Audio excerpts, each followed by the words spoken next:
എങ്ങനെ തിരുത്തൽ ശക്തിയായി CPM മാറുമെന്നുള്ളത് ഒരു വെല്ലുവിളിയാണ്. കാരണം ഒട്ടേറെ ജീർണത പാർട്ടിക്കകത്തുണ്ടായി.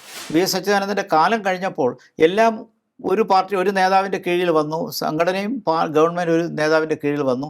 കൂടെ നിൽക്കുന്നവരെ സഹായിക്കും, അല്ലാത്തവരെ ഒതുക്കും. ഇടതുപക്ഷം നേരിടാൻ പോകുന്ന ഏറ്റവും വലിയ വെല്ലുവിളി OBC സമൂഹം എത്രത്തോളം ഇടതുപക്ഷത്തിന് ഉണ്ടാകുമെന്നുള്ളതാണ്. അത് കൂടുതൽ BJPയിലേക്കാണ് പോകുന്നെങ്കിൽ ഇടതുപക്ഷത്തിന് വലിയ വെല്ലുവിളിയാണ്. എങ്ങനെ കമ്മ്യൂണിസ്റ്റ് പാർട്ടിക്ക് വീണ്ടും ജനകീയത കൊണ്ടുവരാം? എന്ത് ആശയമാണ് മുന്നോട്ട് വയ്ക്കുന്നത്? അത് ഭരണവിരുദ്ധത മാത്രമാണോ? UDFിൽ അനേകം ഉണ്ടാകുമെങ്കിൽ അത് കാത്തിരിക്കുകയാണ്. ഈ തെരഞ്ഞെടുപ്പിൻ്റെ നായകൻ തീർച്ചയായിട്ടും സതീശൻ തന്നെയാണ്. BJPക്ക് സംബന്ധിച്ചിടത്തോളം ഒരു അവസരം എന്ന് പറയുന്നത് ലെഫ്റ്റ് താഴോട്ട് വരുമ്പോൾ അതിൽ ഹിന്ദു ബേസ് BJPയിലേക്കേ പോകത്തുള്ളൂ. കേരളത്തിൽ സെക്യുലർ പൊളിറ്റിക്സാണ്, പുരോഗമനമാണെന്നൊക്കെ എത്ര പറഞ്ഞാലും ഈ പബ്ലിക് പോളിസി വരുമ്പോൾ അതിനകത്ത് ജാതിവർഗീയ ഫാക്ടേഴ്സ് വരും.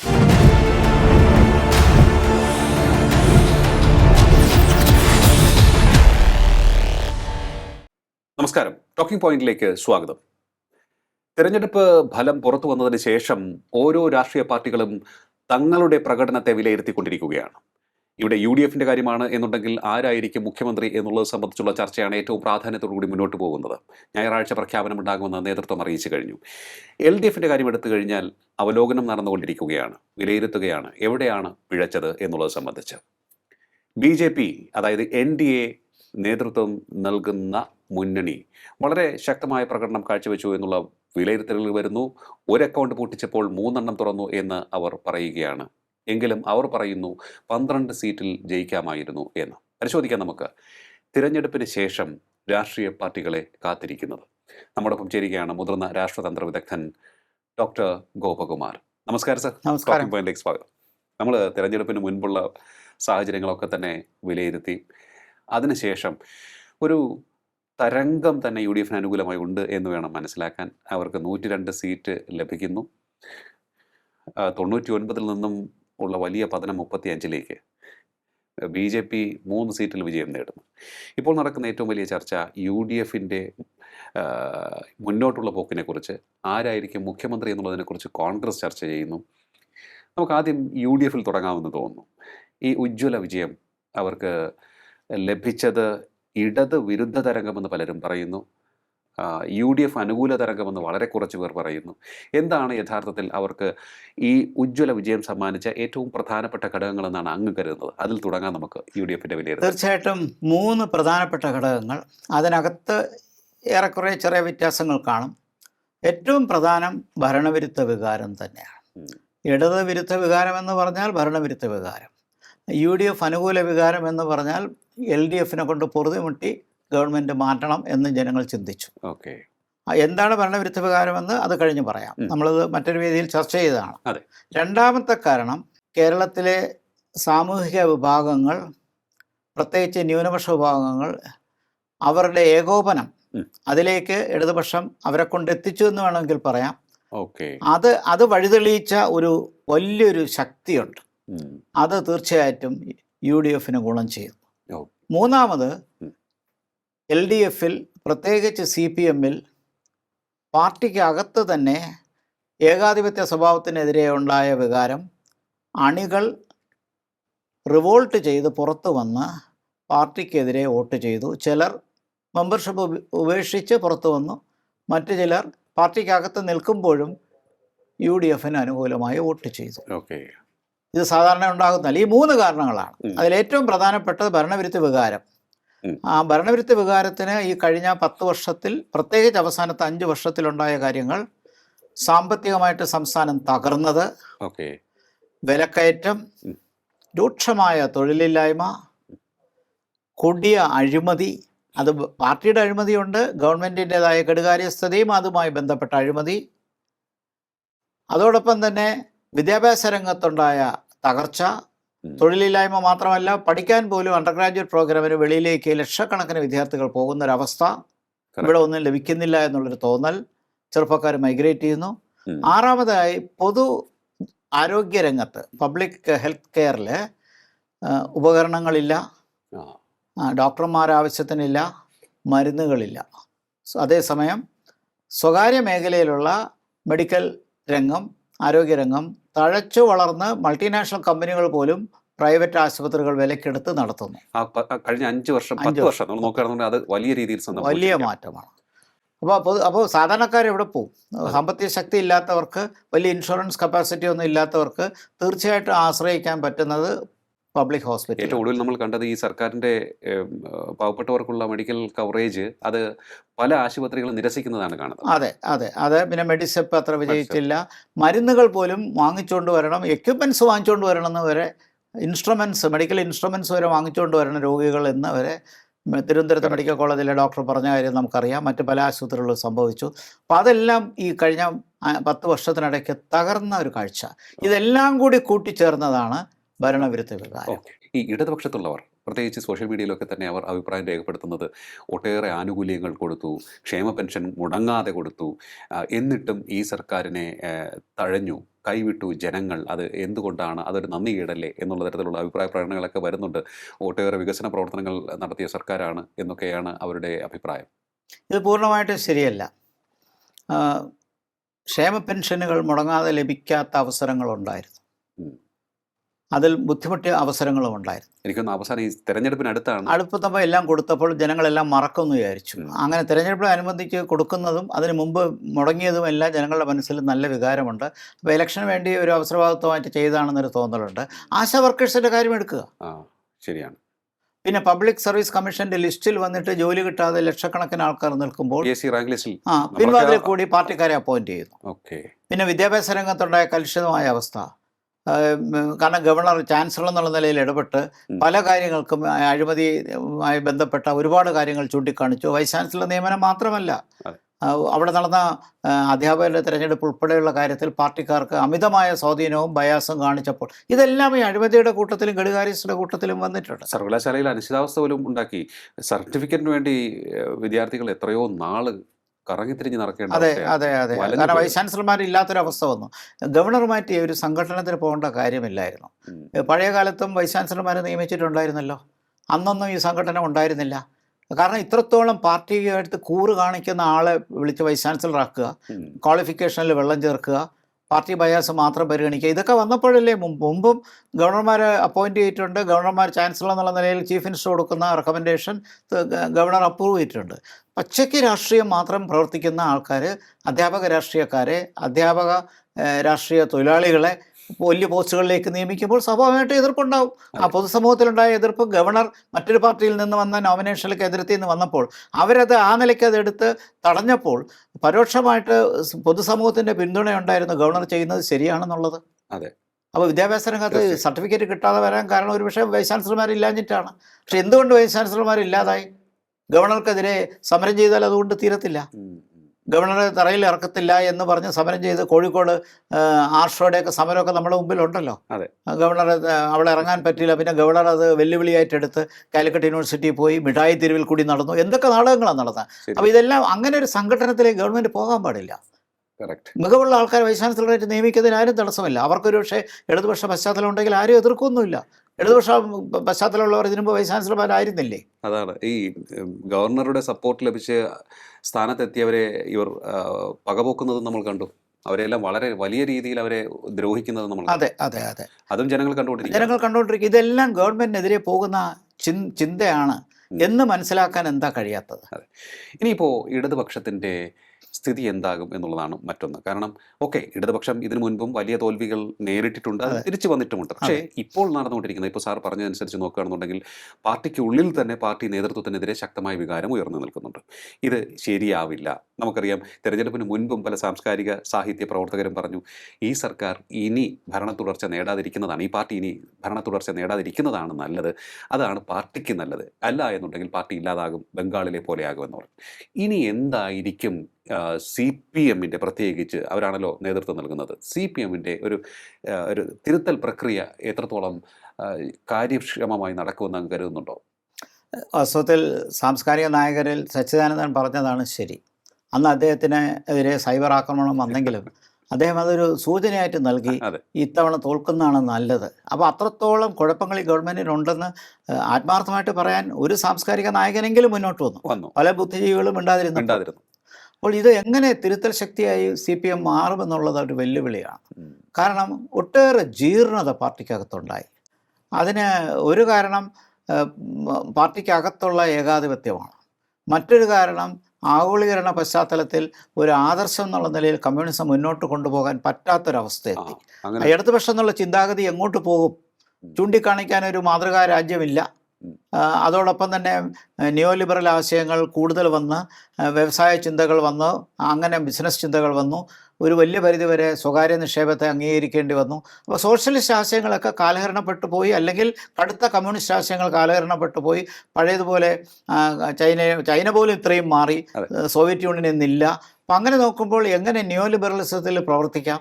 കുറച്ചൊക്കെ പ്രവർത്തിക്കാൻ ശ്രമിച്ചു. ആ പ്രവർത്തനത്തിൻ്റെ ഭാഗമായിട്ട് കൂടുതൽ അഴിമതിയിലേക്കും അതുവഴി ക്രോണി ക്യാപിറ്റലിസം, ചങ്ങാത്ത മുതലാളിത്തത്തിലേക്കും ചെന്നെത്തിയതാണ് ഇതിലുണ്ടായ ഒരു മൂല്യച്യുതി. അപ്പോൾ അത് പാർട്ടിക്ക് കാര്യമായിട്ട് പ്രശ്നമുണ്ടാക്കി. ഇതോടൊപ്പം തന്നെ പാർട്ടിക്കകത്ത് ഉൾപാർട്ടി ജനാധിപത്യം നഷ്ടപ്പെട്ടു. വാസ്തവത്തിൽ VS അച്യുതാനന്ദൻ ഉണ്ടായിരുന്ന സമയത്ത് 2 ഗ്രൂപ്പുകൾ ശക്തമായിട്ടുണ്ടായിരുന്നെങ്കിലും അത് വെറും വ്യക്തി അധിഷ്ഠിതമായിരുന്നില്ല, ആശയപരമായ സംഘടനകളുണ്ടായിരുന്നു. പക്ഷേ VS അച്യുതാനന്ദൻ്റെ കാലം കഴിഞ്ഞപ്പോൾ എല്ലാം ഒരു പാർട്ടി ഒരു നേതാവിൻ്റെ കീഴിൽ വന്നു, സംഘടനയും ഗവൺമെൻറ് ഒരു നേതാവിൻ്റെ കീഴിൽ വന്നു. കൂടെ നിൽക്കുന്നവരെ സഹായിക്കും, അല്ലാത്തവരെ ഒതുക്കും എന്നുള്ള നിലയിലേക്ക് കൊണ്ടുവന്നപ്പോൾ ആ രാഷ്ട്രീയം വല്ലാതെ കൈവിട്ടു പോയി. അപ്പോൾ ഇതിനെ എങ്ങനെ തിരിച്ചു കൊണ്ടുവരാൻ പറ്റും? ഒരു സെക്യുലാർ കൾച്ചർ കൊണ്ടുവരണം, ഒരു പ്രോഗ്രസീവ് കൾച്ചർ കൊണ്ടുവരണം, അതോടൊപ്പം ഒരു ഇടതുപക്ഷ ചിന്താഗതി ഉണ്ടെന്നുള്ള വ്യക്തമാക്കണം. സംഘടന ശക്തമാണ്, ഞാനല്ല എന്ന് പറയില്ല. ഞാൻ ചോദിച്ചോട്ടെ, ഒരു കാര്യം ചോദിച്ചോട്ടെ സാർ, ഒരു സംശയം. അതായത് ആദ്യം ന്യൂനപക്ഷങ്ങളെ പ്രീതിപ്പെടുത്താനായി ഭൂരിപക്ഷങ്ങളെ വെറുപ്പിച്ചു, പിന്നീട് ഭൂരിപക്ഷങ്ങൾ തങ്ങളിൽ നിന്നും അകന്നു പോകുന്നതാണ് പരാജയത്തിന് കാരണം എന്ന് കരുതി ഭൂരിപക്ഷത്തെ പിന്തുണയ്ക്കുന്ന നിലപാട് സ്വീകരിച്ചു. അപ്പോൾ ന്യൂനപക്ഷങ്ങൾ അകന്നു പോയി. പണ്ട് നമ്മൾ കണ്ടിട്ടുണ്ട് EMS ഒക്കെ പറ്റിയ തെറ്റ് തിരുത്തി എല്ലാവരോടും ഒരേപോലെയുള്ള സമീപനം വേണം, ആരെയും പ്രീതിപ്പെടുത്തുന്ന സമീപനം വേണ്ട എന്ന് അന്ന് തീരുമാനിച്ചിരുന്നു. അത് വളരെ ശരിയാണെന്ന് നമുക്ക് കാണാൻ സാധിച്ചു. 84-നൊക്കെ ശേഷം, 87-ന് ശേഷം, 85 തുടങ്ങി 87 വരെ ആ ഒരു നിലപാടായിരുന്നു. ഷാബാനു കോടതി വിധിക്ക് പുറമെ അതിനെ തുടർന്നുണ്ടായിട്ടാണ്. അപ്പം അതിന് ആ ഒരു നിലപാടാണ് എനിക്ക് തോന്നുന്നു എല്ലാ രാഷ്ട്രീയ പാർട്ടിക്കും ശരിയെന്ന് തോന്നുന്നു. എല്ലാവരെയും ഒരുപോലെ പരിഗണിക്കുക എന്നുള്ളതല്ലേ ശരി. ഇനിയിപ്പോൾ കേരളത്തിൽ ഇപ്പോഴത്തെ തിരഞ്ഞെടുപ്പിൽ നമ്മൾ കണ്ട ഒരു കാര്യം എന്ന് പറയുന്നത് ന്യൂനപക്ഷ പോളറൈസേഷൻ ഉണ്ടായി, UDFന് അനുകൂലമായി നടന്നു. അത് സത്യമാണ്. അങ്ങനെ ഒരു സാഹചര്യം ഉണ്ടാക്കി വെച്ചത് ഇവിടെ ഇടതുപക്ഷം തന്നെയല്ലേ? തീർച്ചയായിട്ടും. അങ്ങനെ ഒരു രീതി എടുത്തതിൻ്റെ കാര്യം നമുക്ക് മനസ്സിലാവുന്നില്ല. താങ്കൾ ചൂണ്ടിക്കാണിച്ച പോലെ നേരത്തെ ന്യൂനപക്ഷത്തിൻ്റെ പിന്തുണ നേടാൻ, പ്രത്യേകിച്ച് മുസ്ലിം വിഭാഗത്തിൻ്റെ പിന്തുണ നേടാൻ ഒരു പരിശ്രമം നടത്തി.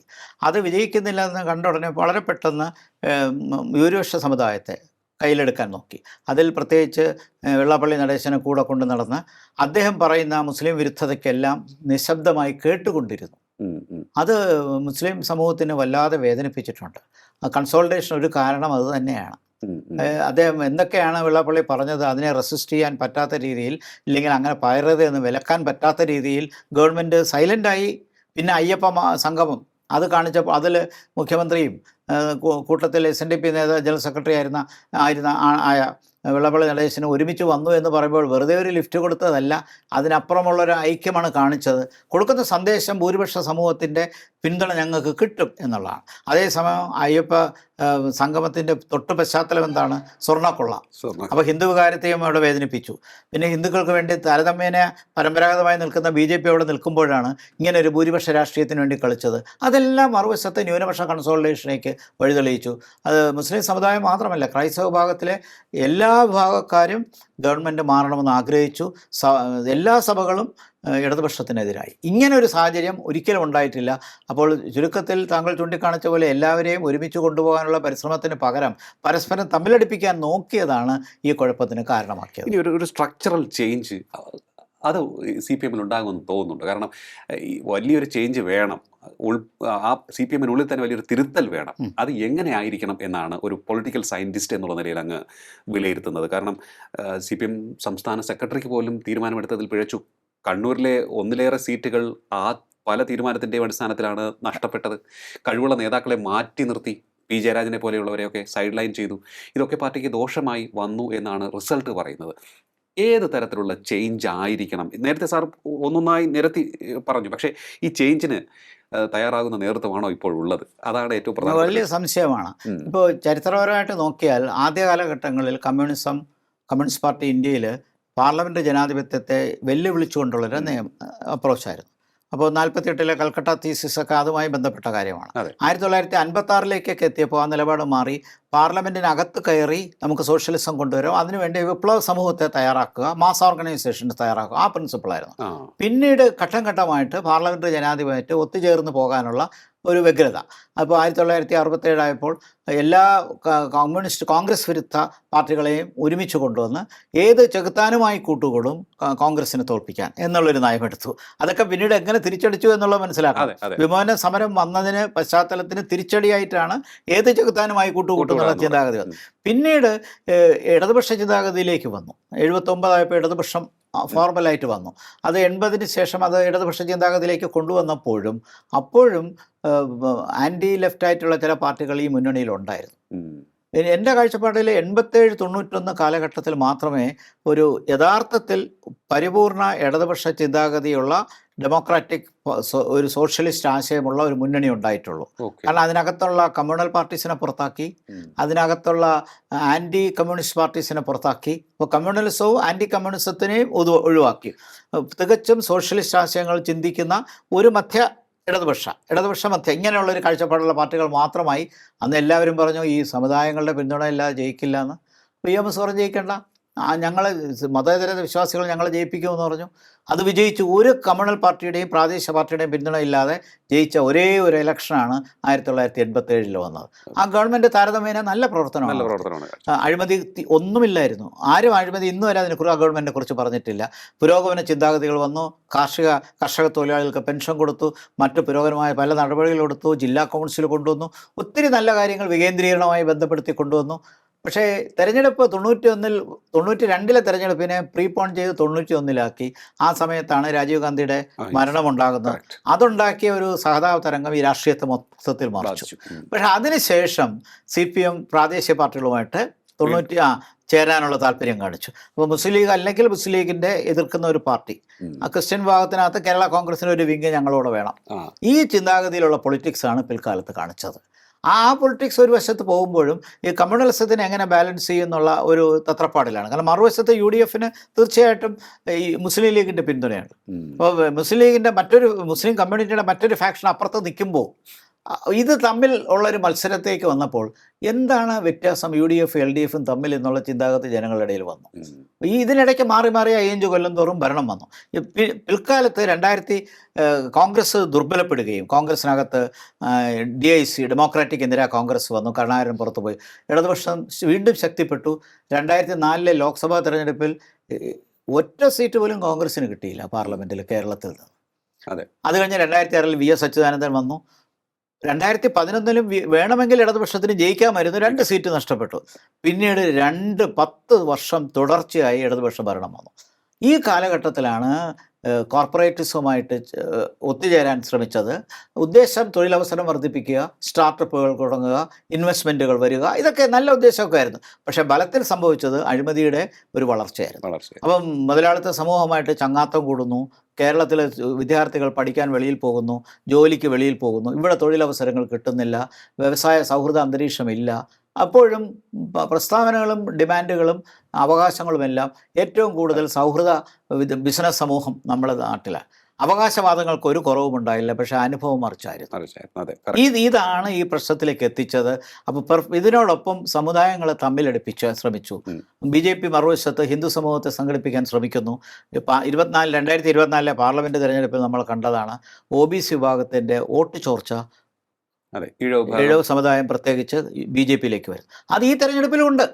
ഇനി ഒരുപക്ഷെ ഇടതുപക്ഷം നേരിടാൻ പോകുന്ന ഏറ്റവും വലിയ വെല്ലുവിളി OBC സമൂഹം എത്രത്തോളം ഇടതുപക്ഷത്തിന് ഉണ്ടാകുമെന്നുള്ളതാണ്. അത് കൂടുതൽ BJPയിലേക്കാണ് പോകുന്നെങ്കിൽ ഇടതുപക്ഷത്തിന് വലിയ വെല്ലുവിളിയാണ്. കാരണം മറ്റ് സഖ്യകക്ഷികൾ ഓരോ എണ്ണത്തിൽ ശക്തിയുള്ളവരാരുമില്ല.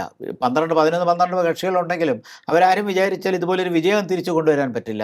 CPMഉം CPIയും മാത്രം ശക്തിപ്പെട്ടാലേ ഇടതുപക്ഷത്തിന് ശക്തി ആർജിക്കാം. പക്ഷെ അങ്ങനെ ശക്തി ആർജിക്കണമെങ്കിൽ സമുദായങ്ങളുടെ ഇടയിൽ OBC വിഭാഗം BJPയിലേക്ക് പോകാതെ എങ്ങനെ തടയും? അതൊരു വെല്ലുവിളിയാണ്. അതോടൊപ്പം അഴിമതി ഇല്ലാത്ത എങ്ങനെ ഒരു നേതൃത്വം കൊണ്ടുവരും? 3 ജനാധിപത്യ സ്വഭാവമുള്ളൊരു നേതൃത്വമുണ്ടോ? ഇപ്പോൾ CPI പറയുന്നു ലീഡർഷിപ്പ് മാറണമെന്ന് പറയുന്നു. പിണറായി വിജയൻ മാറി അപ്പോൾ നിൽക്കുന്ന പുതിയ ഒരാൾ വരട്ടെ എന്ന് പറയുന്നത് നിസ്സാരമല്ല ഇടതുപക്ഷത്തിന്. കാരണം ഇന്ത്യയിൽ ഒരിടം ഭരണമില്ല. അതെ, തീർച്ചയായിട്ടും ഇന്ത്യയിൽ ഒരിടം ഭരണം വലിയൊരു പോയിന്റാണത്. ഇന്ത്യയിൽ എനിക്ക് തോന്നുന്നു 7 പതിറ്റാണ്ടിനിടയിൽ ആദ്യമായിട്ടാണ് ഇടതുപക്ഷത്തിന് ഭരണം. മറ്റേത് 3 സംസ്ഥാനങ്ങൾ കേരളം, ബംഗാൾ, ത്രിപുര ഭരിച്ചിരുന്നു. മറ്റ് സംസ്ഥാനങ്ങൾക്ക് പ്രാതിനിധ്യം ഉണ്ടായിരുന്നു. ഇപ്പോഴത്തെ അവസ്ഥ എന്താ? CPI ഇപ്പോഴേ ദേശീയ പാർട്ടി അല്ല. ഇപ്പോൾ CPM-ന് ദേശീയ പാർട്ടി സ്ഥാനം ഭാവിയിൽ നഷ്ടപ്പെടുമോ? ഇതെല്ലാം ഇന്ത്യ സഖ്യത്തിൽ നിൽക്കുന്നതുകൊണ്ട് അവിടെ ഇവിടെയൊക്കെ ഓരോ സീറ്റ് കിട്ടിയാൽ ഒരു 4 സ്റ്റേറ്റുകൾ ഓരോരുത്തർ ജയിച്ചു കഴിഞ്ഞാൽ നാഷണൽ പാർട്ടി സ്റ്റാറ്റസ് കിട്ടും. അങ്ങനെയുള്ളൊരു സൗഹൃദത്തിലാണ് പിടിച്ചത്. രാജസ്ഥാനിൽ 2 പേരുണ്ട്, തമിഴ്നാട്ടിൽ ഒന്നുണ്ട്, കേരളത്തിലുണ്ട്. അങ്ങനെയൊക്കെയാണ് ദേശീയ പാർട്ടി സ്റ്റാറ്റസ്. അല്ല, ശക്തിയുടെ കാര്യത്തിൽ ദുർബലമാണ്.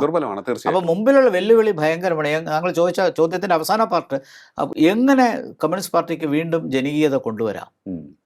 എന്ത് ആശയമാണ് മുന്നോട്ട് വയ്ക്കുന്നത്? അത് ഭരണവിരുദ്ധത മാത്രമാണോ? UDF-ൽ അനൈക്യം ഉണ്ടാകുമെങ്കിൽ അത് കാത്തിരിക്കുകയാണോ? അല്ലെങ്കിൽ അവരുടെ ഭരണത്തിലുണ്ടാകുന്ന പിഴവുകൾ കാത്തിരുന്നിട്ട് അതിൻ്റെ ബേസിലുള്ളൊരു ഒരു ആൻറ്റി ഇൻകംബൻസി പൊളിറ്റിക്സ് ആണോ കളിക്കാൻ പോകുന്നത്? പക്ഷേ നിസ്സാരമല്ല സാഹചര്യം. BJP വളരാനുള്ള ശ്രമത്തിലാണ്. അതെ. അപ്പോൾ BJP OBC വിഭാഗത്തെ കൊണ്ടുപോയാൽ ഇടതുപക്ഷത്തിന് പിന്നെ വലിയ ബേസ് ഉണ്ടാവില്ല. വെല്ലുവിളി ഭയങ്കരമാണ്. തീർച്ചയായിട്ടും. ഇത് നമ്മൾ UDF-ലേക്ക് പോകുമ്പോൾ അവിടെ ചർച്ചകൾ തകൃതിയാണ്. 102 സീറ്റ് അവർ പോലും പ്രതീക്ഷിക്കുന്നില്ല. അതെ. VD സതീശൻ മാത്രമാണ് തുടക്കം മുതൽ ഒടുക്കം വരെയും പറഞ്ഞത് 100+ എന്ന്. അതെ. ഇപ്പോൾ ആരെ മുഖ്യമന്ത്രിയാക്കും എന്നുള്ളത് അവിടെ ഒരു കീറാമുട്ടിയായി നിൽക്കുകയാണോ എന്ന് തോന്നുന്നുണ്ട്. പക്ഷേ അവർ തീരുമാനമെടുത്തിട്ടുണ്ടാകണം. എന്തായിരിക്കും UDF-ന്റെ മുന്നിലുള്ള വെല്ലുവിളികൾ? UDF-ന് ഉടനെ ഇമ്മീഡിയറ്റ് ആയിട്ട് വരുന്ന വെല്ലുവിളി മുഖ്യമന്ത്രി സ്ഥാനമാണ്. അപ്പോൾ ഇന്നിപ്പോൾ കുറച്ച് മണിക്കൂറുകൾക്ക് മുമ്പ് തീരുമാനമെടുത്തത് ഹൈക്കമാൻഡ് തീരുമാനിച്ചുള്ളൂ. MLA-മാർ തീരുമാനിക്കുന്നില്ല. 3 പേരാണല്ലോ പ്രധാനമായിട്ടും മത്സര രംഗത്തുള്ളത്. 2 പേര് MLA-യും ഒരാൾ MLA അല്ലാത്ത ഒരാളാണ്. അപ്പോൾ MLA അല്ലാത്ത ഒരാളെന്ന് പറയുമ്പോൾ ഹൈക്കമാൻഡിൻ്റെ ഏറ്റവും ശക്തനായ ഒരാളാണ്. അപ്പോൾ അതുകൊണ്ട് MLA-മാരുടെ പിന്തുണ അദ്ദേഹത്തിനുണ്ട് എന്നുള്ളത് സത്യമാണ്. പക്ഷേ ഒരു MP-യും മത്സരിക്കരുത് അസംബ്ലിയിൽ എന്ന് തീരുമാനമെടുത്ത് സുധാകരനെ ഒഴിവാക്കി മറ്റാഗ്രഹിച്ചിരുന്ന വേറെ പലരും ഒഴിവാക്കിപ്പെട്ടപ്പോൾ അടൂർ പ്രകാശിന് താല്പര്യമുണ്ടായിരുന്നു, രാഘവന് താല്പര്യമുണ്ടായിരുന്നു, ശശി തരൂരിന് താല്പര്യമുണ്ടായിരുന്നു, കൊടുക്കത്തിൽ സുരേഷിന് താല്പര്യമുണ്ടായിരുന്നു. അപ്പോൾ അവരെല്ലാം ഒഴിവാക്കി പുറത്തുനിന്ന് ആരും മത്സരിക്കേണ്ട, MP-മാരും മത്സരിക്കേണ്ട, ശരിയായ തീരുമാനം. കാരണം 99 പേരേ ഉള്ളൂ. അപ്പോൾ ആ 99 പേരിൽ 9 പേര് പോയാൽ 90 പോകും. അപ്പോൾ അങ്ങനെ ഒരു അവസ്ഥ കോൺഗ്രസ്സിന് പാർലമെൻറ്റിൽ ഉണ്ടാകാൻ പാടില്ല എന്നുള്ളതും MP-മാർ MLA-മാരാകുക, MLA-മാർ MP-മാരാകുക, ഇങ്ങനെ മാറി മാറി ചെയ്യുന്നത് ശരിയല്ല. പുതിയ നേതൃത്വങ്ങൾ വന്നുകൊണ്ടേയിരിക്കണം. അതുകൊണ്ട് എന്തുകൊണ്ട് MLA-മാരിൽ ഒരാളാക്കിക്കൂടാ എന്നുള്ള ചിന്താഗതിയിലാണെങ്കിലും മാധ്യമങ്ങൾ അപ്പോഴേ റിപ്പോർട്ട് ചെയ്ത് ഇവിടം കൊണ്ട് അവസാനിക്കില്ല. ഇത് കഴിഞ്ഞാൽ തീർച്ചയായിട്ടും KC വേണുഗോപാൽ താല്പര്യം കാണിക്കും. അപ്പോൾ KC വേണുഗോപാലുണ്ട്, സീനിയർ ലീഡർ എന്നുള്ള നിലയിൽ രമേശ് ചെന്നിത്തലയുണ്ട്. അതേസമയം ഈ തെരഞ്ഞെടുപ്പിൻ്റെ നായകൻ തീർച്ചയായിട്ടും സതീശൻ തന്നെയാണ്, യാതൊരു സംശയവുമില്ല. അപ്പോൾ VD സതീശൻ്റെ ജനകീയത ഇവർ 2 പേർക്കുമില്ല. കാരണം അദ്ദേഹം കഴിഞ്ഞ 5 വർഷം ശക്തനായൊരു പ്രതിപക്ഷ നേതാവായി തെളിയിച്ചു. ഇടതുപക്ഷത്തിന് നറേറ്റീവിന് ഉരുളയ്ക്ക് ഉപ്പേരി പോലെ മറുപടി കൊടുത്തു. ആ ആശയങ്ങൾ കൊണ്ട് മറുപടി കൊടുത്തു. നല്ല ഹോംവർക്ക് ചെയ്തു. ഫിനാൻസിൻ്റെ കാര്യത്തിൽ പ്രത്യേകിച്ച് അദ്ദേഹത്തിന് ഒരു പ്രാധാന്യവും പ്രാഗൽഭ്യവും ഉണ്ടായിരുന്നു. അപ്പോൾ എല്ലാ കാര്യങ്ങൾക്കും അങ്ങനെ പറഞ്ഞ് ജനകീയത വർദ്ധിപ്പിച്ച് കോൺഗ്രസിനെ മുന്നോട്ട് കൊണ്ടുപോയി ആത്മവിശ്വാസത്തോടു കൂടി തെരഞ്ഞെടുപ്പ് വിജയം നേടി. ഓഫ്കോഴ്സ് ടീം UDF എന്നുള്ള കൺസെപ്റ്റും അദ്ദേഹത്തിൻ്റെതാണ്. അദ്ദേഹം വളരെ വ്യക്തമായിട്ട് പറഞ്ഞു, വിജയം കിട്ടിയില്ലെങ്കിൽ വനവാസത്തിന് പോകും. ഇങ്ങനെ ധൈര്യം കാണിച്ചു. അപ്പോൾ ധൈര്യം വേണം, ആത്മവിശ്വാസം വേണം. അപ്പോൾ ശരിക്കും ഇപ്പോഴത്തെ സാഹചര്യത്തിൽ UDF-ന്റെ ഭാവിക്ക് നല്ലത് VD സതീശൻ തന്നെയാണ്. പക്ഷേ കോൺഗ്രസ്സിൽ നമുക്കൊന്നും പ്രവചിക്കാൻ പറ്റില്ല. കാരണം ഹൈക്കമാൻഡിൻ്റെ തീരുമാനം ഒരുപക്ഷെ KC വേണുഗോപാലിനാകാം. ഇത് രണ്ടുമല്ല, VD സതീശനും ആകണ്ട, KC വേണുഗോപാലും ആകണ്ട, രമേശ് ചെന്നിത്തല ആകാം എന്ന് ഹൈക്കമാൻഡ് പറഞ്ഞാൽ തീർച്ചയായിട്ടും അത് VD സതീശന് സമ്മതിച്ചു കൊടുക്കേണ്ടി വരും. അപ്പോൾ അങ്ങനെ ഇപ്പം നമുക്കൊന്നും പറയാൻ ഇത് അങ്ങനെ ആകാം. ഈ 3 പേരിൽ ആർക്ക് വേണോ ആകാം. ജനകീയതയാണെങ്കിൽ VD Satheesan. Okay, VD Satheesan അങ്ങയുടെ മനസ്സെന്താ പറയുന്നത്? VD സതീശൻ KC വേണുഗോപാലാണ് മുഖ്യമന്ത്രി എന്ന് ഹൈക്കമാൻഡ് പ്രഖ്യാപിച്ചാൽ അത് അംഗീകരിച്ചുകൊണ്ട്, പക്ഷേ ആ മന്ത്രിസഭയിൽ അദ്ദേഹം അംഗമാകുമോ എന്നൊരു സംശയം പലരും പ്രകടിപ്പിക്കുന്നുണ്ട്. നേരെ മറിച്ച് രമേശ് ചെന്നിത്തലയാണെങ്കിൽ സീനിയറാണ് എന്നുള്ളത് കൊണ്ട് അദ്ദേഹം തൽക്കാലത്തേക്കൊന്ന് അടങ്ങിയേക്കും എന്ന് തോന്നുന്നു. അങ്ങനെയാണോ? അതെ, രമേശ് ചെന്നിത്തലയാണെങ്കിൽ ഒരു പക്ഷേ VD സതീശൻ എഗ്രി ചെയ്യാൻ സാധ്യതയുണ്ട് ചിലപ്പോൾ. കാരണം അദ്ദേഹത്തിന് ഒരു ഫ്യൂച്ചർ ഭാവിയിലും ഉണ്ടാകും, ചെറുപ്പമല്ലേ എന്നുള്ള നിലയിൽ മാറിക്കൊടുക്കാൻ സാധ്യതയുണ്ട്. ആ നിലയ്ക്ക് അദ്ദേഹം മന്ത്രിസഭയിൽ വരും. മറിച്ചുള്ള കാര്യം നമുക്ക് പ്രവചിക്കാൻ പറ്റില്ല. ആ ഒരു അവസ്ഥയിലേക്കാണ് പോകുന്നത്. അതെ, സതീശൻ്റെ സേവനം അത്യാവശ്യമാണ്, അദ്ദേഹത്തിൻ്റെ നേതൃത്വം അത്യാവശ്യമാണ്, അദ്ദേഹത്തിൻ്റെ പെർഫോമൻസും വളരെ പ്രധാനമാണ്. അപ്പോൾ അത്രയും കഴിവുള്ള ജനസമ്മതിയുള്ള ഒരാളെ ഒരിക്കലും ഒരു അവസരം കൊടുത്ത് മുന്നോട്ട് കൊണ്ടുവരികയാണ് വേണ്ടത്, ഒഴിവാക്കുകയല്ല വേണ്ടത്. തീർച്ചയായിട്ടും എനിക്ക് തോന്നുന്നു ഈ ജനങ്ങൾ പ്രതീക്ഷിക്കുന്നത് വി ഡി സതീശനെയാണ്. തീർച്ചയായിട്ടും, അല്ലാതെ നിശ്ചയം. വന്നാൽ ചിലപ്പോൾ അവർ തെരുവിൽ ഇറങ്ങാനും മടിക്കില്ലെന്ന് അതെ തോന്നുന്നു. അതെ കാരണം ഈ ഒരു വിജയം കിട്ടിയതിന്റെ ഒരു ആവേശം അതെ നിൽക്കുകയാണ്. അതെ അതെ തീർച്ചയായിട്ടും. അപ്പോൾ വേറൊന്ന്, ഈ മന്ത്രിസഭാ രൂപീകരണം തന്നെ ഘടകകക്ഷികൾക്ക് എത്ര വകുപ്പ് കൊടുക്കണം, എത്ര മന്ത്രിമാർ ഓരോരുത്തർക്ക് വേണം, അതും എനിക്ക് തോന്നുന്നു മുസ്ലിം ലീഗുമായിട്ടുള്ളൊരു വിഷയം സ്മൂത്തായി പരിഹരിക്കാൻ സാധിച്ചാൽ പിന്നെ എല്ലാം ശരിയായി പോകും തോന്നുന്നു അല്ലേ? മുസ്ലിം ലീഗ് ഈ ഇതിനെ പ്രധാനപ്പെട്ട ഒരു ഘടകകക്ഷിയാണല്ലോ. ഒരർത്ഥത്തിൽ പറഞ്ഞാൽ മുസ്ലിം ലീഗിൻ്റെ ആത്മാർത്ഥമായ പിന്തുണ കൊണ്ടാണ് ഇത്രയും വലിയ വിജയം നേടാൻ കഴിഞ്ഞത്. എല്ലാ മണ്ഡലങ്ങളിലും പിന്തുണ കൊടുക്കാൻ പറ്റുന്നൊരു സമുദായം കൂടി ആണ് മുസ്ലിം ലീഗ് പ്രതിനിധാനം ചെയ്യുന്നത്. അപ്പോൾ ആ നിലയ്ക്ക് അതിൻ്റെ പ്രവർത്തനം ശ്ലാഘനീയമാണ്. ഒരു വനിതാ സ്ഥാനാർത്ഥിയും ജയിക്കുകയുണ്ടായി. അത് വലിയ നേട്ടമാണ് അവർ നടത്തിയത്. അപ്പോൾ സ്ട്രൈക്ക് റേറ്റ് ഇത്രയും ഹൈ ആയിട്ടുള്ള ഒരു പാർട്ടിക്ക് തീർച്ചയായിട്ടും അർഹമായ സ്ഥാനം കൊടുക്കുമ്പോൾ ഉപമുഖ്യമന്ത്രി സ്ഥാനം ഉറപ്പായിട്ടും ഉണ്ടാകും. കുറഞ്ഞ പക്ഷം 5 മന്ത്രിമാർ മൊത്തത്തിലുണ്ടാകും കുറഞ്ഞത്. അപ്പോൾ അത്രയൊക്കെ കൊടുക്കേണ്ടി വരും. അത് മുൻപും മുസ്ലിം ലീഗിന് അതുപോലെയൊക്കെ കിട്ടിയിട്ടുണ്ട്. മുസ്ലിം ലീഗിൻ്റെ പഴയകാലത്തെ സിദ്ധാന്തം അതായിരുന്നല്ലോ, ഞങ്ങൾക്ക് തിരുവനന്തപുരത്ത് പോയി നിൽക്കേണ്ട കാര്യമില്ല, ഞങ്ങൾക്കുള്ളത് പാണക്കാട് കൊണ്ട് തരും, താളത്തിൽ വെച്ച് നൽകും എന്നാണ് പഴയകാലത്ത് പറഞ്ഞത്. ഇന്ന് മുസ്ലിം ലീഗിൻ്റെ ശക്തിക്ക് ഒരു കുറവുമില്ല. അപ്പോൾ ആ നിലയ്ക്ക് മുസ്ലിം ലീഗ് നല്ലൊരു സ്ഥാനം കിട്ടും, ഉപമുഖ്യമന്ത്രി സ്ഥാനം കിട്ടും, കുറഞ്ഞത് 5 മന്ത്രിമാരെങ്കിലും ഉൾപ്പെടെ ഉണ്ടാകും. പിന്നെ മറ്റ് ഘടകകക്ഷികൾക്കും അക്കോമഡേഷൻ കൊടുക്കണം. അതിനകത്ത് ജോസഫ് ഗ്രൂപ്പുണ്ട്. പിന്നെ CP ജോണിന് തീർച്ചയായിട്ടും ഒരു മന്ത്രിസ്ഥാനം കൊടുക്കേണ്ടത് അത്യാവശ്യമാണ്. KK രമയ്ക്ക് എന്തെങ്കിലും പ്ലേസ്മെൻറ്റ് കാണും. G സുധാകരനായിരുന്നു, നമുക്കറിയാൻ പാടില്ല. അദ്ദേഹത്തിന് ഈ സാഹചര്യത്തിൽ പ്രഗത്ഭനായ ഒരു മന്ത്രിയായിരുന്നു അദ്ദേഹം. ഒരു പക്ഷേ അദ്ദേഹത്തിന് മന്ത്രിസഭയെ കൊണ്ടുവരാൻ പറ്റും. 15% പേർക്ക് മന്ത്രിമാരാകാം. അപ്പോൾ 21 പേർക്ക് വരാം. 21 പേർക്ക് വരാം പ്ലസ് സ്പീക്കർ. അപ്പോൾ സ്പീക്കർ ആൻഡ് ഡെപ്യൂട്ടി സ്പീക്കർ. അപ്പോൾ തീർച്ചയായിട്ടും ഘടകകക്ഷികൾ അധികം ഇല്ലാത്തത് കൊണ്ട് ഇത് വലിയ തർക്കം വരില്ല. കേരള LDFിലാണ് ഘടകകക്ഷികൾ ഒരുപാടുള്ളത്. ഇവരോട് വലിയ ഘടകകക്ഷികളില്ല ആ നിലയ്ക്ക്. പിന്നെ ജോസഫ് ഗ്രൂപ്പിന് തീർച്ചയായിട്ടും അവർ നിർത്തിയവരെല്ലാം ജയിച്ചിട്ടുമുണ്ട്.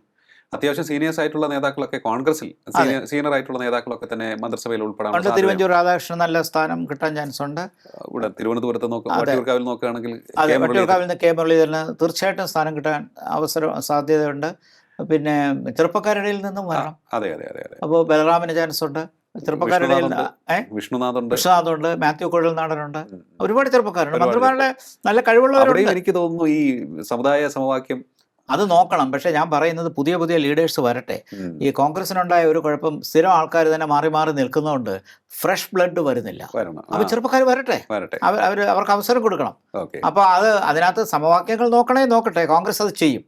എപ്പോഴും സമുദായ സമവാക്യങ്ങൾ നോക്കാതെ കോൺഗ്രസിനകത്ത് ഇതിനെ പറയുന്നത് കമ്മ്യൂണൽ റൊട്ടേഷൻ എന്നാണ്. കോൺഗ്രസിനകത്തൊരു നറേറ്റീവ് ഉണ്ട്, അതിന്റെ പേര് പറയുന്നത് കമ്മ്യൂണൽ റൊട്ടേഷനാണ്. അപ്പോൾ മന്ത്രിസ്ഥാനത്തിനും ആ കമ്മ്യൂണൽ റൊട്ടേഷൻ കാണും. വേറൊന്നും സാർ, ഇതിപ്പോൾ നമുക്ക് BJP യെ കുറിച്ച് പറയാതിരിക്കാൻ സാധിക്കില്ല. ഓക്കെ, അവർക്ക് ലഭിച്ച വോട്ടിന്റെ പെർസെൻറ്റേജ് കുറഞ്ഞുവെങ്കിലും സീറ്റുകളുടെ എണ്ണം 3 ആയിരിക്കുകയാണ്. നേമത്തെ സീറ്റ് 10 വർഷം മുൻപ് പൂട്ടിച്ചു. പക്ഷേ ഇപ്പോൾ 3 അത് ഉയർത്തിയിരിക്കുകയാണ്. നേമം, കഴക്കൂട്ടം, ചാത്തന്നൂരും വന്നിരിക്കുകയാണ്. 3 സീറ്റ് നേടി. നേരത്തെ അങ്ങ് CPMന്റെ ഭാഗം പറഞ്ഞു നിർത്തിയപ്പോൾ CPM നേരിടുന്ന ഏറ്റവും വലിയൊരു ഭീഷണി, അല്ലെങ്കിൽ ഇടതുപക്ഷം തന്നെ നേരിടുന്ന ഭീഷണി, അവരിൽ നിന്നുള്ള OBCയുടെ പ്രത്യേകിച്ച് ഈഴവ വിഭാഗത്തിന്റെ വോട്ട് BJPയിലേക്ക് ചോർന്നു പോകുന്നു. BJP വലിയൊരു സാധ്യത കാണുന്നുണ്ട് കേരളത്തിൽ, അല്ലേ? അതെ, തീർച്ചയായിട്ടും ഇതൊരു ദേശീയ പ്രതിഭാസം തന്നെയാണ്. കാരണം BJP വിമർശകർ പണ്ട് പറഞ്ഞതുപോലെ അപ്പർ കാസ്റ്റിൻ്റെ പാർട്ടിയാണെങ്കിൽ ഇന്ത്യയിൽ എങ്ങനെ ഇത്രയും കാലം ഭരിക്കാൻ പറ്റും? അപ്പോൾ സോഷ്യൽ ബേസ് വരുന്നത് OBC കമ്മ്യൂണിറ്റിയിൽ നിന്നാണ്. ബാക്ക്വേർഡ് കമ്മ്യൂണിറ്റിയുടെയും ഏറ്റവും ബാക്ക്വേർഡ് കമ്മ്യൂണിറ്റിയുടെയും OBC കമ്മ്യൂണിറ്റിയുടെയും അങ്ങനെയാണ് അതിൻ്റെ ലീഡർഷിപ്പ് വരുന്നത്. പഴയ കാലത്ത് BJP ഒക്കെ ഉന്നത കുലജാതരുടെ ബ്രാഹ്മണ നേതാവ്, അതൊക്കെ കാലഹരണപ്പെട്ടു പോയ ആശയങ്ങൾ. RSS പോലും അങ്ങനെയല്ല, ആ നിലയ്ക്ക് മാറി. അപ്പോൾ BJPക്ക് അകത്ത് OBC സപ്പോർട്ട് ഉണ്ടെങ്കിൽ മാത്രമേ ജയിക്കാൻ ഇന്ത്യയിലും പറ്റൂ. കേരളത്തിൽ അതില്ലാതെ ഒട്ടും പറ്റത്തില്ല. അത് എല്ലാ രീതിയിലും അതിൻ്റെ ആവശ്യം വരുന്നു. നേരത്തെ ചൂണ്ടിക്കാണിച്ച കാര്യത്തിൽ ശതമാനത്തിൽ മോശമല്ല. 2021 2% കൂടിയിട്ടുണ്ട്. 15% വോട്ട് കിട്ടിയിട്ടുണ്ട്. അപ്പോൾ ലോക്സഭയായിട്ട് കൂട്ടല്ല. അപ്പോൾ തീർച്ചയായിട്ടും 2% വർധനവും 3 സീറ്റും. അത് മാത്രമല്ല 6 2-ാം സ്ഥാനത്ത് വന്നു. 3 ജയിച്ചു, 6 2-ാം സ്ഥാനത്ത് വന്നു. അതേസമയം 2-ാം സ്ഥാനത്ത് വന്ന ഒരാൾക്ക് 67,000 വോട്ട് കിട്ടി, K സുരേന്ദ്രന്. അപ്പോൾ വോട്ടുകളുടെ കാര്യത്തിലൊന്നും മോശമല്ല, ഉയരുന്നുണ്ട്. എല്ലാ മണ്ഡലത്തിലും വോട്ട് വർദ്ധിപ്പിച്ചിട്ടുണ്ട്. കറക്റ്റ്. അപൂർവമായിട്ട് ചിലയിടത്തൊഴിച്ച് ബാക്കി എല്ലായിടത്തും വോട്ട് വർദ്ധിപ്പിക്കുന്ന ഒരു പ്രവണതയാണ്. അപ്പോൾ തീർച്ചയായിട്ടും ബി ജെ പിക്ക് വളരാനുള്ളൊരു ട്രെൻഡ് വന്നു. ഇതുവരെ പരീക്ഷിക്കാത്ത പാർട്ടി എന്നുള്ള നിലയിൽ ജനങ്ങൾ കൂടുതൽ ആ നിലയ്ക്ക് ചിന്തിക്കും. ഇതിനോടൊപ്പം തന്നെ OBC പൊളിറ്റിക്സിലുണ്ടായ മാറ്റം അത് ബി ജെ പി ഒരു സ്ട്രാറ്റജി ആയിട്ട് എടുക്കുമെന്നാണ് എനിക്ക് തോന്നുന്നത്. കാരണം ബി ജെ പിക്ക് സംബന്ധിച്ചിടത്തോളം ഒരു അവസരം എന്ന് പറയുന്നത് ലെഫ്റ്റ് താഴോട്ട് വരുമ്പോൾ അതിൽ ഹിന്ദു ബേസ് ബി ജെ പിയിലേക്കേ പോകത്തുള്ളൂ. അതെ, ലെഫ്റ്റിലെ ഏറ്റവും വലിയ ഫോഴ്സ് ഹിന്ദു ഫാക്ടറാണ്, OBC ഹിന്ദു ഫാക്ടറാണ്. കറക്റ്റ്. അത് ലെഫ്റ്റിനെ കൈയൊഴിയുകയാണെങ്കിൽ വരേണ്ട സ്ഥലം ബി ജെ പി ആണ്. അപ്പം അതിനനുസരിച്ച് ബി ജെ പി ആക്ടിവേറ്റ് ചെയ്താൽ സ്വാഭാവികമായിട്ടും ബി ജെ പിയുടെ സ്ട്രെങ്ത് വർദ്ധിക്കുകയുള്ളൂ. പിന്നെ അതോടൊപ്പം ഈ തെരഞ്ഞെടുപ്പ് രാഷ്ട്രീയം പറയുമ്പോൾ ബി ജെ പിക്ക് ഒരുപക്ഷെ ഈ തെരഞ്ഞെടുപ്പിൽ കുറച്ചുകൂടി സീറ്റ് കിട്ടുമായിരുന്നു ഭരണവിരുദ്ധ രാഷ്ട്രീയം കുറച്ചുകൂടി ആക്ടിവേറ്റ് ചെയ്തിരുന്നെങ്കിൽ. കാരണം പൊതുവിൽ ബി ജെ പിയെ കുറിച്ച് ഉണ്ടായ ഒരു ആക്ഷേപം ബി ജെ പി ഒറ്റ ലക്ഷ്യമേ ഉണ്ടായിരുന്നുള്ളൂ, കോൺഗ്രസ് മുക്ത് ഭാരത്. അപ്പോൾ കേരളത്തിൽ കോൺഗ്രസ് മുക്ത് ഭാരത് പ്രായോഗികമല്ല. കാരണം നിയർലി 50% ന്യൂനപക്ഷങ്ങളുള്ള ഒരു സംസ്ഥാനത്ത് അവരുടെ പിന്തുണ കോൺഗ്രസിന് ഉള്ളപ്പോൾ ഒരിക്കലും കോൺഗ്രസിനെ ഒഴിവാക്കാനോ എലിമിനേറ്റ് ചെയ്യാനോ കേരള പൊളിറ്റിക്സ് പറ്റത്തില്ല. ഇതൊരു പ്രാഥമിക ലെസണാണ്, അത് ബി ജെ പി മനസ്സിലാക്കണം. മറ്റ് സംസ്ഥാനങ്ങളിൽ ബി ജെ പിക്ക് ചെയ്യാവുന്ന പോലെ കോൺഗ്രസിനെ ഡിസോൾവ് ചെയ്യാൻ പറ്റത്തില്ല. ആ ഒരു വിഷയത്തിൽ ഞാൻ അങ്ങയോട് മറ്റൊരു ചോദ്യം കൂടി ചോദിക്കുന്നു. വരുന്ന ആളുകൾ, കാരണം കേരളം എന്തായാലും അവരുടെ പുസ്തകത്തിലുണ്ട്, അവരുടെ ഡയറിയിലുണ്ട്. തീർച്ചയായിട്ടും കേരളത്തിന്റെ ഡെമോഗ്രഫി അങ്ങ് ഇപ്പോൾ പറഞ്ഞു, 50% ന്യൂനപക്ഷങ്ങൾ. അപ്പൊ ഇവിടെ ഹിന്ദുത്വ എന്നുള്ള അജണ്ട കൊണ്ട് മാത്രം കാര്യം നേടാൻ പറ്റില്ല, ഒരിക്കലുമില്ല. അതിന്റെ ഒരു ചേഞ്ചിന്റെ വരവ് അവർ നേരത്തെ തന്നെ പറഞ്ഞിട്ടുണ്ട്. അതിന്റെ ലക്ഷണമായി കുറച്ച് നല്ല ക്രിസ്ത്യൻ സമുദായത്തിൽ നേതാക്കൾ വന്നിട്ടുണ്ട്. ക്രിസ്ത്യൻ ഔട്ട്റീച്ച് അവർ മുന്നോട്ട് കൊണ്ടുപോകുന്നുണ്ട്. എൻ്റെ മനസ്സ് പറയുന്നു വളരെ തന്ത്രപരമായി അവർ കേരളത്തിലും വ്യത്യസ്തമായൊരു പ്ലാൻ ആവിഷ്കരിച്ച് നടപ്പിലാക്കുമെന്ന് തോന്നുന്നു. എല്ലാവരെയും ഒപ്പം നിർത്താൻ സാധിക്കുന്ന ചില BJP നേതാക്കളോട് സംസാരിച്ചപ്പോഴാണ് അവർ പറഞ്ഞത്, ഞങ്ങൾ ആരെയും പുറന്തള്ളില്ല, എല്ലാവരെയും ഉൾക്കൊണ്ട് മുന്നോട്ട് പോകുന്നവരാണ്, രാജ്യത്തിനൊപ്പം നിൽക്കുന്ന എല്ലാവരെയും ഞങ്ങൾ ഉൾക്കൊണ്ട് മുന്നോട്ട് പോകും. അപ്പോൾ മറ്റ് ന്യൂനപക്ഷങ്ങളെ കൂടി അതിൽ ഉൾപ്പെടുത്തണം എന്നുള്ള ലക്ഷ്യം അവർക്കുണ്ടായിരിക്കും. തീർച്ചയായിട്ടും. ഇത് വട്ടിയൂർക്കാവിൽ നിന്ന് തിരഞ്ഞെടുക്കപ്പെട്ട MLA മുരളീധരൻ ഇപ്പോൾ തന്നെ പറഞ്ഞു കഴിഞ്ഞു, ബംഗാൾ പിടിച്ചു കഴിഞ്ഞു ബി ജെ പി, ഇനി അടുത്ത ലക്ഷ്യം കേരളമാണ്. അത് വളരെ വ്യക്തമാണ്, പറഞ്ഞൊരു സന്ദേശം തന്നെയാണ്. അദ്ദേഹത്തിന് മനസ്സിലായി, വളരെ ഷൂഡായിട്ടുള്ള ചിന്തിക്കുന്നതുകൊണ്ടാണ് അങ്ങനെ മനസ്സിലാക്കുന്നത്. ബി ജെ പി കേരളത്തിൽ വളരാൻ പരമാവധി ശ്രമിക്കും. അപ്പോൾ അതിന് നോർത്ത് ഈസ്റ്റ് പോലും പറ്റുമെങ്കിൽ എന്തുകൊണ്ട് കേരളത്തിൽ പറ്റുന്നില്ല? നോർത്ത് ഈസ്റ്റിൽ ന്യൂനപക്ഷങ്ങൾ ഭൂരിപക്ഷമുള്ള സംസ്ഥാനങ്ങളുണ്ട്, അവിടെ പിടിച്ചല്ലോ. അതെ, എന്തുകൊണ്ട് കേരളത്തിൽ പറ്റുന്നില്ല എന്നുള്ളത്. അപ്പോൾ അതിനുവേണ്ടി ഒരു പൊളിറ്റിക്സിന് 2 അവസരങ്ങൾ വന്നു. ഒന്ന് OBC പൊളിറ്റിക്സ് യൂട്ടിലൈസ് ചെയ്യുക, നമ്മൾ നേരത്തെ ചർച്ച. 2 ക്രിസ്ത്യൻ ഔട്ട്റീച്ച്. അപ്പോൾ ക്രിസ്ത്യൻ ഔട്ട്റീച്ച് അതിൽ ബി ജെ പി വളരെ ശ്രദ്ധിക്കാൻ കാര്യങ്ങളുണ്ട്. തീർച്ചയായിട്ടും അനൂപ് ആൻ്റണി, ജോർജ് കുര്യനൊക്കെ RSSൽ കൂടി വന്ന് ബി ജെ പിയിൽ വന്നവരാണ്. ശരിയാണ്. പക്ഷേ നേരിട്ട് അല്ലാതെ വന്നവരാണ് PC ജോർജും ഷോൺ ജോർജും, അങ്ങനെ കുറച്ച് പേരുണ്ട്. അപ്പോൾ അങ്ങനെയും കുറച്ച് പേരുണ്ട് കേട്ടോ, വേറെയും പേര് പറയാൻ ഉദ്ദേശിക്കുക ഒരുപാട് പേരുണ്ട്, നമുക്കറിയാവുന്ന കുറച്ച് പേരുണ്ട്. അപ്പോൾ ക്രിസ്ത്യൻ ഔട്ട്റീച്ച് ഇനി വിജയിക്കാൻ സാധ്യതയുണ്ട്. പക്ഷേ അവിടെ ഉണ്ടാകുന്ന ഒരു സെൻസിറ്റീവ് ഇഷ്യൂ എന്ന് പറയുന്നത്, ഉത്തരേന്ത്യയിൽ ക്രിസ്ത്യൻ പള്ളികൾക്ക് നേരെ ആക്രമണം ഉണ്ടാകുമ്പോൾ സ്വാഭാവികമായിട്ട് അതിൻ്റെ ഒരു ഇമ്പാക്റ്റ് കേരളത്തിൽ വരും. അത് ഈ മാധ്യമങ്ങൾ കൊണ്ടുവന്നാലും ഇല്ലെങ്കിൽ അത് വരും. കാരണം മാധ്യമങ്ങൾ കൊണ്ടുവരും. കാരണം ഈ ഉത്തരേന്ത്യൻ പള്ളികളിലൊക്കെ വികാരി അച്ഛനായിട്ടും പ്രവർത്തിക്കാൻ പോകുന്നതും എല്ലാം കേരളത്തിൽ നിന്നാണ്. അപ്പോൾ സ്വാഭാവികമായിട്ട് അവരെ ആക്രമിക്കുന്ന സാഹചര്യം വരികയാണെങ്കിൽ അതിനുള്ള ന്യൂസ് വാല്യൂ കേരളത്തിൽ വളരെ ഹൈ ആണ്. അപ്പോൾ ഇത് പോരെങ്കിൽ FCRA ക്രിസ്ത്യൻസിനെതിരെ കൊണ്ടുവന്നതൊന്നും അല്ല, എല്ലാ സമുദായങ്ങൾക്കെതിരെ കൊണ്ടുവന്നതാണ്. അതെ, അതിനകത്ത് അമൃത വിശ്വവിദ്യാലയ, അമൃതാനന്ദമയി, അവരുടെ സംഘടനകളുണ്ട്. അതോടൊപ്പം വിശ്വ ഹിന്ദു പരിഷത്തുണ്ട്, വേറെയും ഒരുപാട് സംഘടനകളുണ്ട്. അപ്പോൾ ആരൊക്കെ മതപരമായി പണം അന്തർദേശീയമായി കൊണ്ടുവരുന്നുണ്ടോ അതൊക്കെ ചെക്ക് ചെയ്യാനും സ്ക്രൂട്ടനൈസ് ചെയ്യാനുള്ള പ്രോസസ്സാണ് FCRA. അല്ലാതെ ക്രിസ്ത്യൻ ചർച്ചിനെതിരെ മാത്രമല്ല. പക്ഷേ ഈ ഇലക്ഷനിൽ അതൊരു തിരിച്ചടിയായി. ആ സമയത്ത് അത് വന്നത് മനഃപൂർവ്വം കൊണ്ടുവന്നതായിരിക്കില്ല. ഡൽഹി ഇരിക്കുന്നവർക്ക് കേരള രാഷ്ട്രീയം ചെറിയൊരു കാര്യമായിരിക്കാം, അതുകൊണ്ടായിരിക്കും ഇന്ന് പാർലമെന്റിൽ ശ്രദ്ധിക്കാതെ കൊണ്ടുവന്ന് പിന്നീട് തടഞ്ഞു വെച്ചു. അപ്പോൾ ഒന്നുകൂടി എക്സ്പോസ്ഡായി. തടഞ്ഞു വെക്കാതിരുന്നാലും രോഷം വരും, തടഞ്ഞു വെച്ചാലും രോഷം വരും. ചുരുക്കത്തിൽ ഇത് രണ്ടും പ്രശ്നമായി. ക്രിസ്ത്യൻ ഔട്ട്റീച്ച് വളരെ അത്യാവശ്യമാണ്. ബി ജെ പിക്ക് നാളെ കേരളം ഭരിക്കണമെങ്കിൽ ക്രൈസ്തവ പിന്തുണയില്ലാതെ നടക്കില്ല. അതിനാണ് താങ്കൾ ചൂണ്ടിക്കാണിച്ചാൽ ന്യൂനപക്ഷങ്ങളുടെ പിന്തുണ വേണം, എല്ലാ വിഭാഗങ്ങളുടെയും പിന്തുണ വേണം. കാരണം കോൺഗ്രസിനെ നോക്കിയ തവണ എല്ലാ വിഭാഗങ്ങളുടെയും പിന്തുണയുണ്ട്. അപ്പോൾ ആ നിലയ്ക്ക് എല്ലാവരും ഇപ്പോൾ 11ഓളം ഷെഡ്യൂൾ കാസ്റ്റ് MLAമാർ വന്നിട്ടുണ്ട്, ഈഴവ സമുദായത്തിൽ നിന്നും വന്നിട്ടുണ്ട്, എല്ലാ സമുദായങ്ങളിൽ നിന്നും വന്നിട്ടുണ്ട്. അപ്പോൾ അവർ നേരത്തെ പറഞ്ഞ കമ്മ്യൂണൽ റൊട്ടേഷനിൽ ഒരു സീറ്റ് കൊടുക്കുന്നത് മാത്രമല്ല, ആ നിലയ്ക്ക് ആ സ്പേസിനൊരു സാഹചര്യമാണ്. ബി ജെ പിക്ക് അങ്ങനെ ഒരു പൊളിറ്റിക്സ് കളിക്കാൻ പറ്റില്ല. കാരണം അടിസ്ഥാനപരമായിട്ട് ഒരു ഹിന്ദുത്വ പാർട്ടിയാണ്. അതേസമയം ദേശീയത ഉയർത്തിക്കാട്ടിക്കൊണ്ട് അതേസമയം രാജ്യത്തിൻ്റെ വികസനം മനസ്സിലാക്കിക്കൊണ്ട് വികസനവും കാഴ്ചപ്പാട് പ്രധാനമാണ്. എല്ലാവരെയും ഇൻക്ലൂസീവായിട്ട് കൊണ്ടുപോകുന്ന പൊളിറ്റിക്സും ഇമ്പോർട്ടൻ്റ് ആണ്. കറക്റ്റ്. ഇത് രണ്ടും വേണം. കറക്റ്റ്. ഭരണമില്ലാത്തൊരു പാർട്ടി വികസനം പറഞ്ഞാൽ അതിനൊരു പരിമിതിയുണ്ട്. അതിനപ്പുറം അതിനകത്ത് ഏൽക്കത്തില്ല. ഡൽഹിയിലും പ്രധാനമന്ത്രി പറഞ്ഞാൽ അതിന് അർത്ഥമുണ്ട്. കേന്ദ്രം ഭരിക്കുന്ന പാർട്ടിയാണ്. ഇവിടെ കുറച്ച് MLA-മാർ മാത്രമുള്ള ഒരു പാർട്ടി വികസനം പറഞ്ഞാൽ ലിമിറ്റുണ്ട്. അപ്പോൾ സോഷ്യൽ ഫാക്ടർ ഇമ്പോർട്ടൻ്റ് ആണ്. സോഷ്യൽ കോalitions ഇമ്പോർട്ടൻ്റ് ആണ്.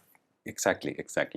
ഞാനൊന്ന് ചോദിച്ചോട്ടെ സാർ, ഈ അങ്ങയുടെ മനസ്സിൽ എന്തെങ്കിലും തരത്തിൽ ആ ഒരു ചിന്ത വന്നിട്ടുണ്ടോ എന്ന് പറയണം. അതായത് ഇനി അങ്ങോട്ട് പോകുമ്പോൾ ഒരു 10 വർഷത്തിനപ്പുറം നോക്കുമ്പോൾ, അല്ലെങ്കിൽ ഒരു 10, 15, 20 വർഷത്തിനപ്പുറം നോക്കുമ്പോൾ ഈ ന്യൂനപക്ഷങ്ങളും ഭൂരിപക്ഷങ്ങളും പരസ്പരം മത്സരിക്കുന്ന രാഷ്ട്രീയ പോരുകൾക്ക് കേരളം വേദിയാകാനുള്ള സാധ്യത എത്രത്തോളമാണ്? കാരണം ഒരു വശത്ത് ന്യൂനപക്ഷങ്ങളുടെ പാർട്ടി CPM-നും BJP-ക്കും ഒക്കെ തന്നെ രൂപാന്തരങ്ങൾ സംഭവിച്ച് ആ ഒരു രീതിയിലേക്ക് വരാനുള്ള സാധ്യതയുണ്ടോ? ചിലർക്ക് അതിനെക്കുറിച്ചുള്ള ഒരു മുന്നറിയിപ്പ് നൽകുന്നുണ്ട്. അല്ല, അങ്ങനെ ഒരു പച്ചയ്ക്ക് കാസ്റ്റ് പൊളിറ്റിക്സും റിലീജിയസ് പൊളിറ്റിക്സും നേരിട്ട് സംഘടന ഉണ്ടാവില്ല. ഈ നിലവിൽ ഇപ്പോൾ തന്നെ ഉള്ളതുപോലെ അതായത് അടിയൊഴുക്കുകൾ അത് ശക്തമാണ്. അതിപ്പോഴും ഉണ്ട്. ഇപ്പോഴും ഉണ്ട്. അതിന് യാതൊരു കുറവുമില്ല. കുറച്ചുകൂടി അത് ഡയറക്റ്റ് ആകും എന്നല്ലാതെ പൂർണ്ണമായിട്ട് അതാണ് പ്രധാനം എന്നുള്ളൊരവസ്ഥ വരില്ല. പക്ഷെ വോട്ട് നിശ്ചയിക്കുന്നതിൻ്റെ കാര്യത്തിൽ ഓർഗനൈസ്ഡ് കമ്മ്യൂണിറ്റീസിന് വാല്യൂ ഉണ്ട്. ആ ഫാക്ടറുണ്ട്. അപ്പം അതുകൊണ്ട് ഈ പാർട്ടികളെല്ലാം ഇതിൻ്റെ പുറകെ പോകും. ഇപ്പോൾ ഇടതുപക്ഷത്തിന് ഇപ്പോൾ കൈപൊള്ളിയത് അങ്ങനെയാണല്ലോ. മതേതരത്വം എന്നുള്ള നിലയിൽ സോഫ്റ്റായിട്ട് അപ്രോച്ച് ചെയ്യുന്നതിന് പകരം ഇപ്പോൾ ഉദാഹരണമായിട്ട് ശബരിമല പ്രശ്നം തന്നെ അത് ഉയർത്തേണ്ട ആ സമയത്ത് കൊണ്ടുവന്നത് അമിത വിശ്വാസത്തിൽ കൊണ്ടുവന്നു, കൈപുള്ളി. അത് കഴിഞ്ഞ നടത്ത 19 ലോക്സഭാ ഇലക്ഷനിൽ കാര്യമായിട്ട് LDF തോറ്റു. ഇപ്പോൾ അയ്യപ്പ സംഗമത്തിന് കൊണ്ടുപോയപ്പോഴും ആൾക്കാർക്ക് വിശ്വാസമില്ലായിരുന്നു. അത് കൂടുതലും ഒരു സാമ്പത്തിക താല്പര്യങ്ങൾ കൊണ്ട് കാണിക്കുന്നതാണ്, ഭൂരിപക്ഷ സമുദായത്തിനെ സഹായിക്കാനല്ല എന്നുള്ള ആക്ഷേപമാണ്. അത് സംബന്ധിച്ചുള്ള കുറെ കാര്യങ്ങളും എക്സ്പോസ്ഡ് ആയി, കുറെ കാര്യങ്ങൾ പുറത്തേക്ക് വന്നു. കണക്കുകൾ അഴിമതി, ചേർച്ചയില്ലാത്ത കണക്കുകൾ. അപ്പോൾ ചുരുക്കത്തിൽ കേരളത്തിൽ ഈ സെക്യുലർ പൊളിറ്റിക്സ് ആണ്, പുരോഗമനമാണെന്നൊക്കെ എത്ര പറഞ്ഞാലും ഈ പബ്ലിക് പോളിസി വരുമ്പോൾ അതിനകത്ത് ജാതിവർഗീയ ഫാക്ടേഴ്സ് വരും. അത് ലാറ്റൻ്റായിട്ട് ഓപ്പൺ ആവില്ല, ഹിഡൻ ആയിട്ട് അത്തരം ഫാക്ടേഴ്സ് ഉണ്ട്. ഇത്രയും പുരോഗമനമുള്ള സമൂഹമാണെങ്കിലും ഇത്തരം കാര്യങ്ങൾക്കകത്ത് ചരടുവലികൾ ഉണ്ടാകും. ഇപ്പം ചുരുക്കത്തിൽ അത് ഡയറക്റ്റ് അല്ല, ഇൻഡയറക്റ്റ് ആണ്. ആ ഫാക്ടേഴ്സിനെ ഇഗ്നോർ ചെയ്തുകൊണ്ട് ആർക്കും മുന്നോട്ട് പോകാൻ പറ്റില്ല. ആ പൊളിറ്റിക്സ് ഉണ്ട്. ഇത് ആദ്യമല്ല, കേരളത്തിൽ പണ്ട് മുതലേ ഉണ്ട്, കേരളത്തിലെ പഴയകാലം മുതലേ ഇതുണ്ട്. അപ്പോൾ വിമോചന സമരം അതിൻ്റെ ഒരു വല്ലാത്തൊരു വേർഷനായിട്ട് വന്നു. പിന്നീട് ഇതിനൊക്കെ ഒരു നെഗറ്റീവ് എലിമെൻ്റ് ആയി വന്നതിനെ കണക്കാക്കി ഒരു പോസിറ്റിവിസം കൊണ്ടുവന്നതാണ് EMS 1987. ആ ഒരു പൊളിറ്റിക്സ് പിന്നെ ആരും തുടർന്നില്ല. ബുദ്ധിമുട്ടാണ് ഇലക്ട്രൽ പൊളിറ്റിക്സിൽ എന്നുള്ളത് കൊണ്ടല്ലേ. അപ്പോൾ അണ്ടർ കറൻസ് ആർ ഇമ്പോർട്ടൻറ്റ്. അടിയൊഴുക്കുകൾ പ്രധാനമാണ്. ഏതായാലും കേരളത്തിൽ ഇപ്പോൾ വലിയ രാഷ്ട്രീയ ചേഞ്ചസ് സംഭവിച്ചുകൊണ്ടിരിക്കുകയാണ്. അടിയൊഴുക്കുകൾ ഇനി അങ്ങോട്ട് കൂടുതൽ വേഗത്തിലാവും എന്നുള്ള കാര്യത്തിൽ യാതൊരു സംശയവുമില്ല. നിലവിൽ നമുക്ക് നോക്കുകയാണ് എന്നുണ്ടെങ്കിൽ UDF ആര് ആണ് മുഖ്യമന്ത്രിയായി വരുന്നത് എന്നുള്ള ഒരു തീരുമാനത്തിലേക്ക് എത്തുന്നത് ജനവികാരം കൂടി കണക്കിലെടുത്തുകൊണ്ടായിരിക്കണം. കാരണം നീതി നിഷേധമുണ്ടായി, ജനങ്ങളുടെ പ്രതീക്ഷ പാടെ അടിച്ചു തകർത്തുകൊണ്ട് ഏതെങ്കിലും ഒരു നേതാവിനെ കെട്ടിയിറക്കി മുഖ്യമന്ത്രി ആക്കിയാൽ അതാരും ആയിക്കൊള്ളട്ടെ, അങ്ങനെ ഒരു തീരുമാനം വന്നു കഴിഞ്ഞാൽ ആദ്യത്തെ കല്ലുകടിയാകും UDF-ന്റെ വിജയത്തിൽ, യാതൊരു സംശയവുമില്ല. മറ്റൊന്ന്, പിന്നീടുള്ള മന്ത്രിസഭാ രൂപീകരണം സംബന്ധിച്ചുള്ള കാര്യങ്ങളൊക്കെ തന്നെ നിലവിലെ സാഹചര്യം നോക്കുകയാണെന്നുണ്ടെങ്കിൽ വലിയ പ്രശ്നമില്ലാതെ പോകും. LDF-ലേക്ക് വന്നു കഴിഞ്ഞാൽ വലിയ പരിക്കുകളാണ് അവർക്ക് സംഭവിച്ചു കഴിഞ്ഞത്. അതിൻ്റെ വ്യക്തമായ വിധിയെഴുത്താണ് ജനങ്ങൾ നടത്തിയത്.